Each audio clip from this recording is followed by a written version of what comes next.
I'm Scott McGann, the health agent for the town of Falmouth. Well, EEE is a very serious illness. It was first discovered in humans back in the 1930s. It's named Eastern equine encephalitis because it was first found to be a disease that horses obtained.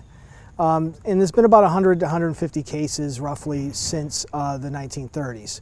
It's a cyclical basis. Usually every sort of 8 to 10 years we get a sort of a round of EEE. It's not been on the Cape. It's generally in Bristol County, Norfolk County, and through that area.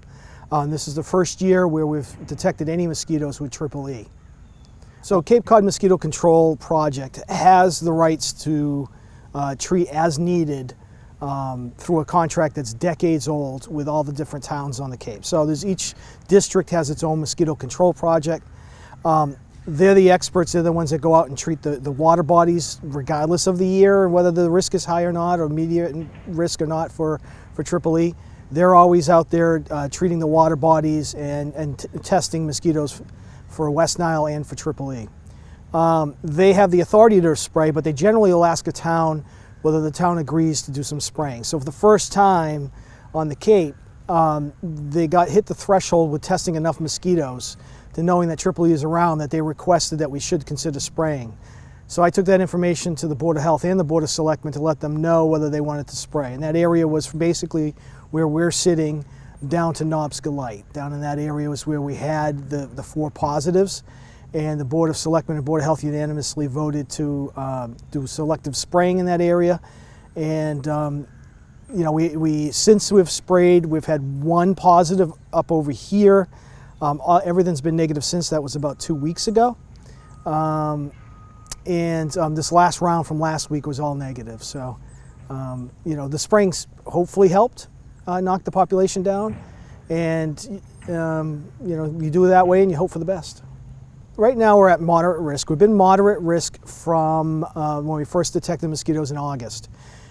There's remote, which we usually are. There's low risk, moderate, high, and severe. So right now we're at moderate. We haven't changed. We will not go down. You don't go down once you get to a highest or whatever level you get to. You can only get to a more severe level. You can't go back down. So until the first frost, and the mosquitoes are considered knocked out. Now they are lower definitely in population with some of the cool nights we've had, but until the first frost, that risk is still considered moderate, and people should still take the precautions of not getting bit by mosquitoes, emptying standing water in their yards, checking their screens, just taking the general precautions you would in August and September, in October until the first frost. Concerned citizens can call the Falmouth Health Department. It's 495-7485. Direct questions about maybe some stagnant water that they see or ponds, some concerns they have, they could call the Cape Cod Mosquito Control Project directly. If there's sort of specific concerns about treating something that maybe a neighbor has an old pool that's been abandoned and they really think it should have been treated, they can call the Cape Cod Mosquito Control Project directly, because that's all I'm going to do is call them for you. So you can also talk to them. You can call us or them and we'll get to the same point.